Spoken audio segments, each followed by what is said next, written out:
Oui, en quelques mots, il y a eu un président de la République, Macky Sall, qui a essayé de se perpétuer au pouvoir en violant la Constitution et qui a cherché à éliminer toute opposition démocratique qui cherchait justement à revendiquer le respect de la Constitution et l'alternance démocratique. Parmi eux, Ousmane Sonko, qui était un haut fonctionnaire qui avait dénoncé des cas de corruption et qui avait été licencié de la fonction publique par Macky Sall justement pour l'avoir fait, qui a créé son parti politique et qui a fait l'objet d'une persécution judiciaire hallucinante pendant des années dans le but de l'éliminer politiquement parlant. Il a résisté et surtout le peuple sénégalais a résisté, n'a pas hésité à sortir dans la rue pour le défendre, y compris face à des tirs à balles réelles qui étaient organisés par les forces de l'ordre mais aussi par des nervis, des forces parapolitiques financés par des hommes politiques sénégalais.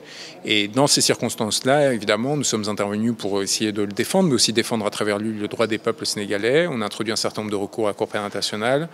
Tout cela a forcé Macky Sall à renoncer à un troisième mandat, mais l'a quand même amené à essayer d'éliminer Ousmane Sonko, puis à essayer de décaler les élections. Et aujourd'hui, on est dans cette situation un peu d'incertitude où, pour la première fois, la démocratie sénégalaise est gravement remise en question et en danger.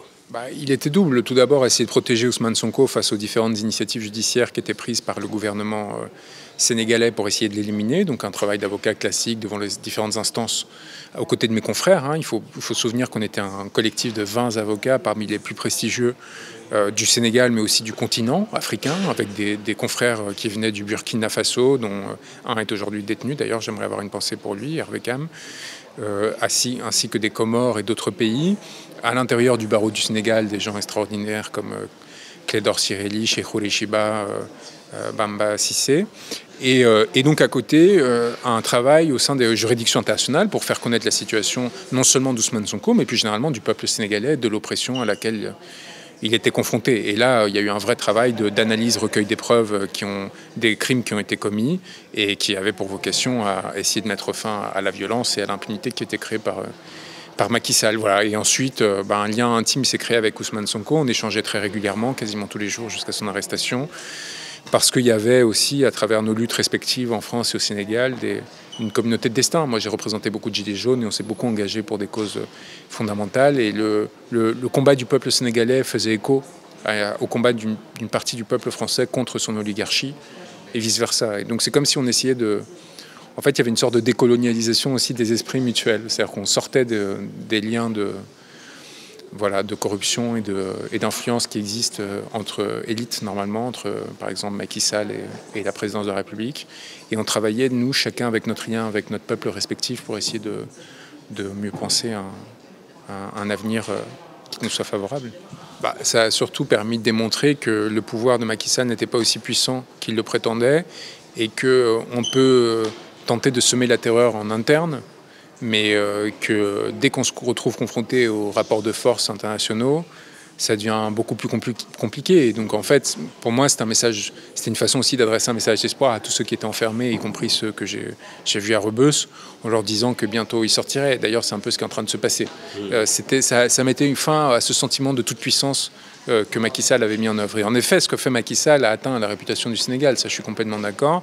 Et moi, j'ai essayé d'agir de façon à tout simplement, et je pense que c'était perçu comme ça, à revendiquer la souveraineté du peuple sénégalais, ce qui n'est pas la même chose de ces dirigeants d'aujourd'hui. Et si ça les a humiliés, ces dirigeants, tant pis pour eux, tant que ça a rendu de l'espoir au peuple sénégalais. Écoutez, les crimes ont été répertoriés et leurs auteurs en partie identifiés, en tout cas ceux qui sont à la tête de la structure de commandement, donc il n'y aura pas d'impunité. Il appartiendra au prochain gouvernement de décider quoi faire avec ces éléments. Ce n'est pas Macky Sall aujourd'hui qui va décider de son propre futur, ça ne va pas se passer comme ça.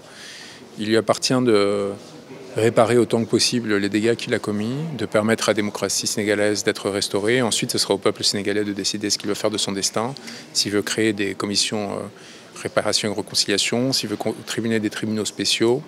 Qu'importe, moi ce que je sais, c'est qu'il y a des milliers de familles qui ont été détruites par cette répression, que c'est inacceptable et que ces familles ne se satisferont pas de vains mots et d'excuses et elles attendent une réparation pleine et entière. Et je suis convaincu que c'est l'objectif d'Ousmane Sonko. Ensuite, c'est un processus politique qui concerne avant tout les Sénégalais. Moi, en tant qu'avocat, je suis en soutien à la fois des familles de victimes qui ont choisi de me représenter et d'Ousmane Sonko et du PASTEF. Donc je les appuierai dans la direction qu'ils...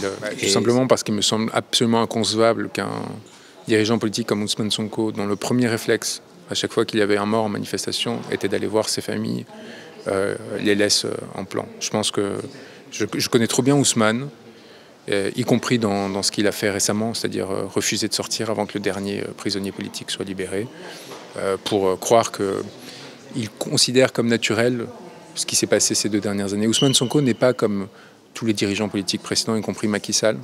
Ce n'est pas quelqu'un qui est prêt à envoyer les gens prendre des risques pour lui.